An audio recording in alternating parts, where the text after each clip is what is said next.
What up, everybody? Good morning, everyone. Happy. What day of the week is it? Is it Thursday? Wednesday. Okay, happy Wednesday. I got so distracted. We had so much chatter going on before the show even started. I love it. So many messages have already gone past the screen, but hey, it is 9 a.m. Good morning, everybody who joined early.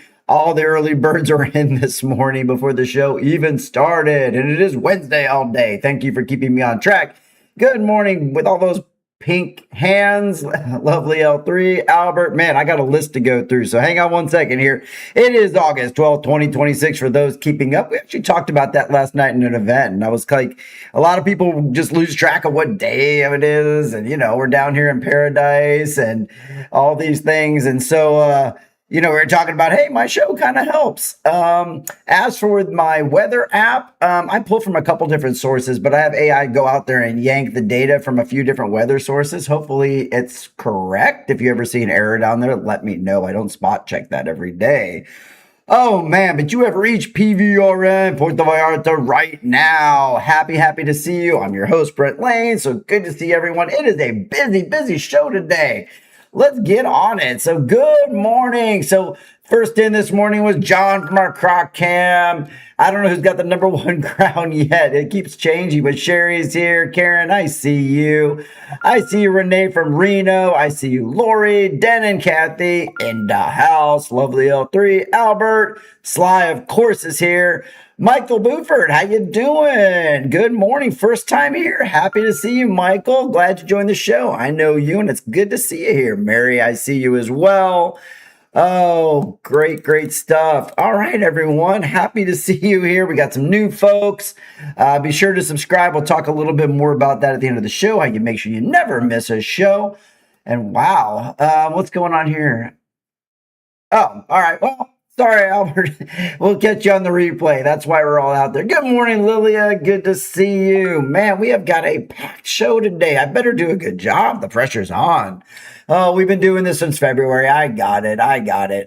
All right, so let me see. What can I see over here? So at this point, I can see, look, right now we've got the crowns in the chat. Everybody keeps asking about those. Those are our most active users day by day. And right now the list is Sherry Cooper in first place, Karen Miller in second place with the second crown, Denny and Kathy in number 3. And just outside of the crowns is lovely L3. So thanks for joining. Yes, the 400 Mexican firefighters we talked about yesterday or the day before. I'm so happy that they're in Canada helping out. I love that. That's amazing. Definitely give them a big round of applause. Thank you for your service, everybody. All right. Man, I've already talked so much and we need some coffee, so let's do it. Y'all ready? Hear it. I hear it. I don't know if you do, but if you're new to the show, get your coffee out, get your beverage of choice. Let's do it because you're going to cheers with me. Boom. Thank you, Lori, Casey, and Cody. We'll do 2. Absolutely. I love it. All right, everyone. We got tons to cover. Thank you, Renee, for the coffee cups all over the screen as well. And if you're new or your first or second time here, hopefully I got a good morning to you. Definitely good morning to you, Reed. Good morning to you, Michael. I know you guys are new here or newer. Happy to see you and happy to meet you in person last night, Reed, at the event. And speaking of that event, we had a great time last night. So remember I told you about the Gen Expat / PVRN meet and greet last night. It was a great job. Thanks to Jill for doing an awesome job. Thank you for the coffee and good morning, Karen Miller. Always love your sunflower with those coffee cups. But we had a great time. We were over at Plaza Caracol last night, which if you don't know means snail. We had a discussion about that last night. But we had a bite to eat, a couple beers, went up to the arcade, had a really fun time playing lots of air hockey and shooting games and like ball games and all kinds of stuff. Matt, you would have loved it. You and Jude would have had an amazing time. We had so much competitive fun. And that place is really cool. You like get a little plastic card. It fills it up with credits for all the machines. We were throwing balls and stuff. We had showers with these things going. I mean, it was crazy. You turn in your tickets, you win some chinchy little prizes. But we really had a fun time. Lots of competition. Oh, good to hear he had his birthday there. I dominated in some air hockey. If you're good at air hockey, bring it on. Even though the tables are terrible there, half of them, the air isn't even working. And the scoring is all crazy too. So, hey, we had a really fun time supporting the community last night. Let's have a look outside really quick as we do. That was this morning around 7:45. Very similar to most days here. We don't get lots of changes in weather in the morning time, but that's what it looked like this morning. All right, let's jump into it. I know a lot of you have been asking about the water, especially one viewer in particular. So I've been trying to get you updated as much as possible because it is a big deal. But do keep in mind, if you live in a condo, if you live in a larger complex, generally they've got tinacos. Those are the water tanks that are up on top of your house or your condo buildings. And sometimes they have cisterns, which are like underground pools of water. So sometimes, especially if it's low season and you don't have a lot of people in your building, you might not even notice that the water is out at your building. Now, for many people, that's not the case, of course. So let's go through some of this water outage and stuff before I even get to the story. Hang on one second. I have a little bit of a issue there. There we go. All right. So let's see. Did I go twice by accident? No. All right. So let me make this a little bit bigger. Thank you, John, for that. So you probably cannot read these. I get it. But what I will tell you is I posted all of these notifications right on my Facebook page, including a translation of the SEAPAL notification. But here's the different colonias that are losing water today in different areas of the town. These are the ones that are going to be out on the 15th, I believe, as well as some intermittent water outages even on the 16th. Now, listen, you may not, again, even notice it. You probably can't read these, but I took a little bit of time. This is the notification that went out by SEAPAL about this outage and what they're doing and why. Hopefully you can see this. I actually took it and translated it to English for you with the help of artificial intelligence. Thank you. Thank you very much. So that's the notification that went out. You've probably seen that on social media, but you have not seen it in English because I did that. So again, that's also on my Facebook page. Go check it out to get a better idea of your water situation and what's coming or not coming in terms of water to your area. But since we're up on talking about it, let's just jump into it. So water agency Puerto Vallarta has issued an official clarification regarding heavy machinery and ongoing excavations along Avenida Mexico near the intersection with Avenida Las Palmas. Officials have confirmed that this, obviously, as you know, if you've been watching the show, is a major infrastructure project replacing a critical 20-inch sanitary sub-collector pipe, probably more information that you need to know, to prevent wastewater spills. However, conducting this has required temporary shutdown of many of the area's main water supplies, as you know.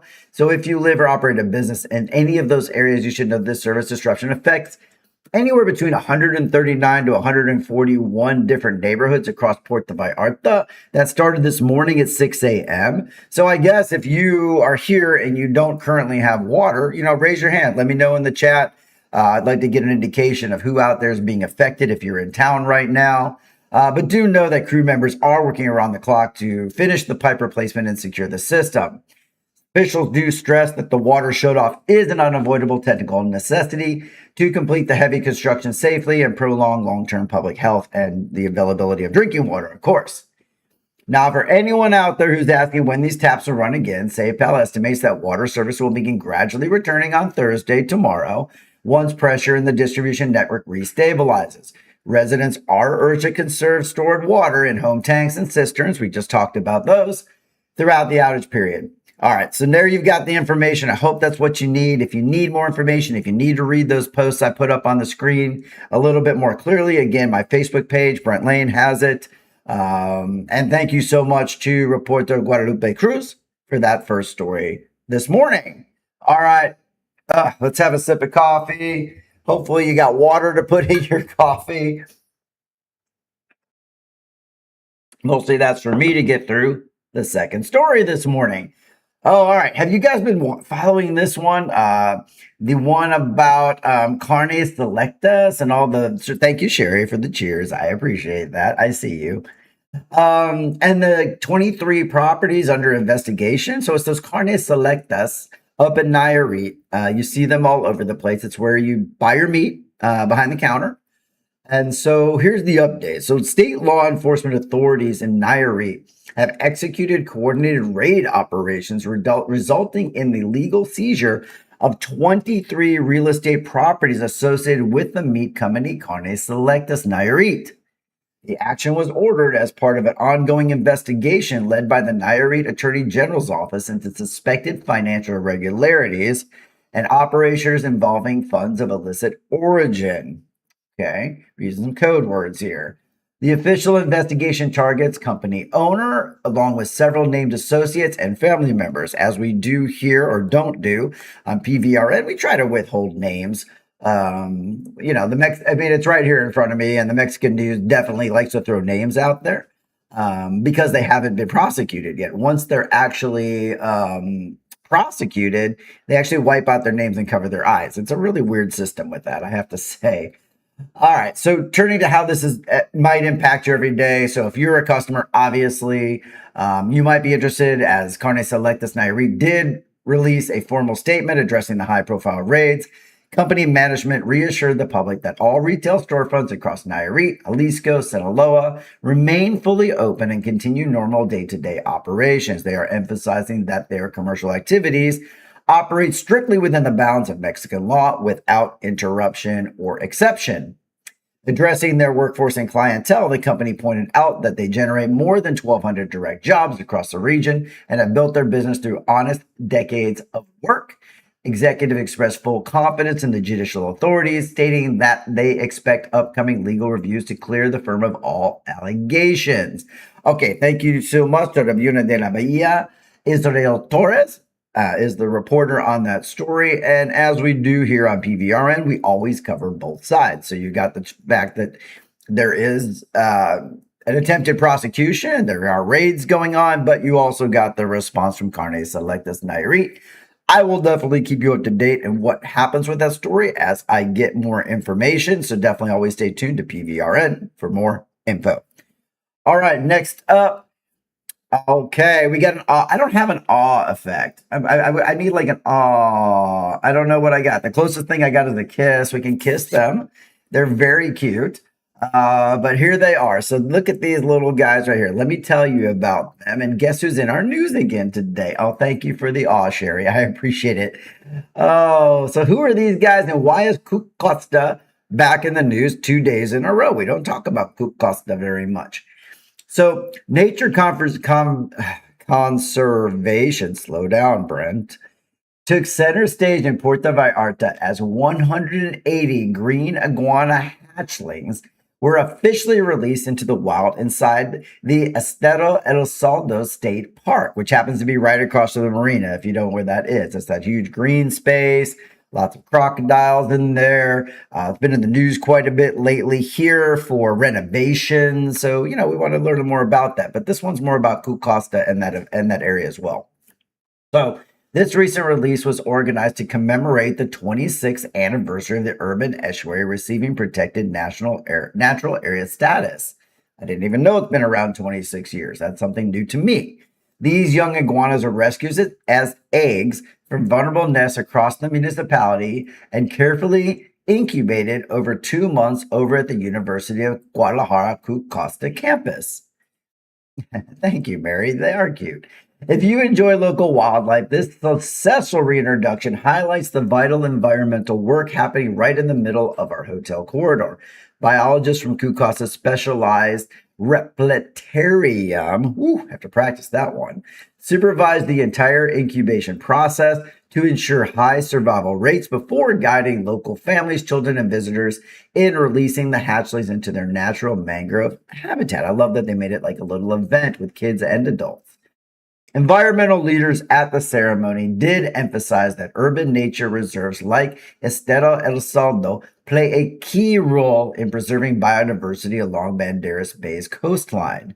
Park directors expressed gratitude to university researchers for their decades of wildlife management, reminding residents to support local conservation efforts and respect protected animal habitats. Thank you so much to Carolina Gomez for that story. And with that, I want to say that counts for the crocodiles who have kind of been under siege lately. We've had 11 deaths of crocodiles. If you have been watching the show, I keep up with that. The turtle releases have started in full force as well. Definitely recommend getting out there and doing that if you've never have. It's a pretty amazing experience. You can make a donation while you're there as well. If you need more information about the turtle release, I can send you a link. Or put it in the show notes for you. But overall, I'm really happy to see that. I'm also excited to see the renovations when they're done at El Salado as well. And I want to get over there and check it out and do one of their boat tours through there. And I'll probably video it and share it with y'all. All right, moving on. So this is a story that's probably of no surprise to anybody. The businesses here have been a bit under siege. Before we get there, though, cheers. Why not? Cheers to a good show today. Definitely a big cheers to you all for coming to the show today. We have a lot of viewers live today, and I love live viewers.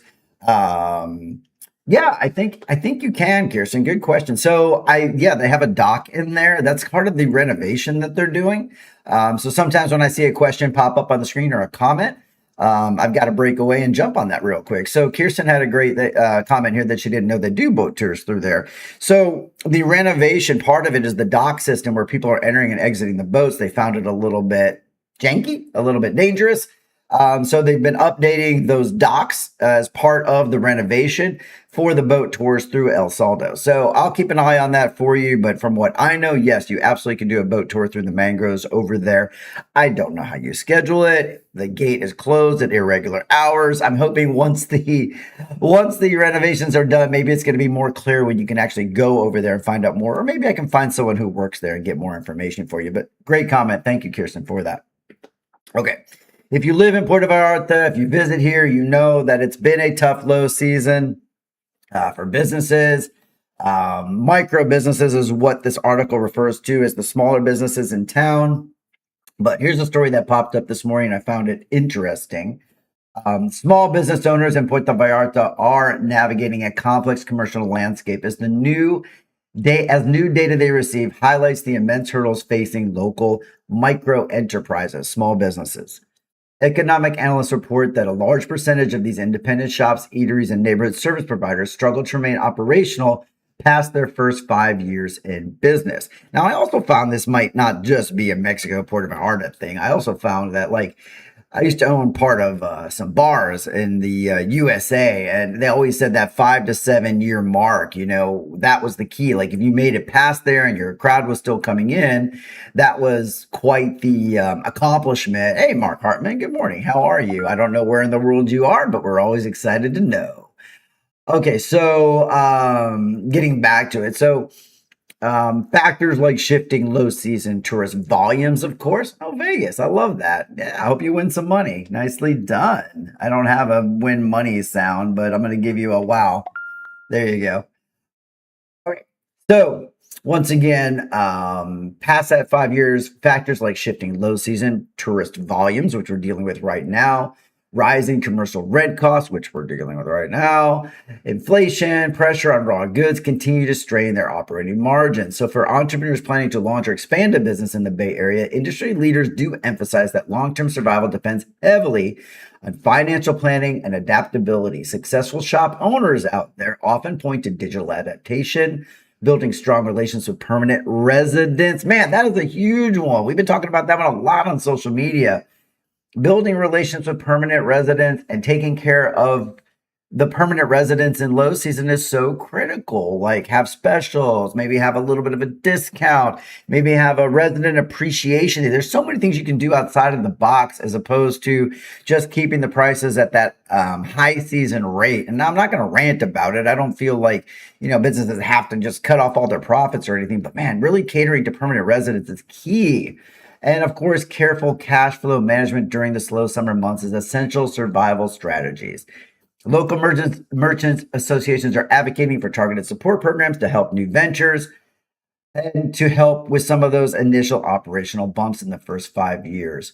All right, so that's a big one for everybody. I'm hoping, these businesses do think out of the box a little bit, find more ways to continue throughout these low seasons and these tough times. And then again, we as a public, especially the ones that live here full time, come to more of these events like we did last night. It really helps out the local population. We're not the only group in town doing these. And again, it's just once a week. Maybe you only make it once a month or every 2 months, but it just supports a local business that might need it this time of year.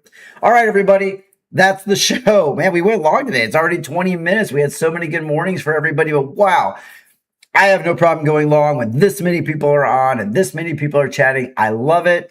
I love that you guys are getting the crowns and getting competitive about it. And if you're wondering how the show ended with the top fans, Matt Vallarta Unified Health jumped into the number 1 crown position with 75 points. Karen Miller at number 2, and Casey and Cody Lori ended up going into number 3. Sherry got bumped to 4. I love it. So the more you comment, the more you interact, the more you get those crowns. I like the little competition. I'm kind of a competitive guy. But goodbye, everybody. Have an amazing day. Congratulations, Matt, on your crowning achievement. And since we've already gone over time, I'll just remind you really, really fast. If you're new or you don't follow the show daily, click on the bell in the bottom corner, subscribe to the show, hit notifications all. And if you've got anything you want to send me or anything you would like to talk about, all you got to do is hit me up on my viewer mail. That's my email address, pvrnmx@gmail.com. Hit me up anytime. I'll give you a shout out. Have a great day, everybody. Like Matt just said, enjoy it. And I'll see you all tomorrow with more Puerto Vallarta right now.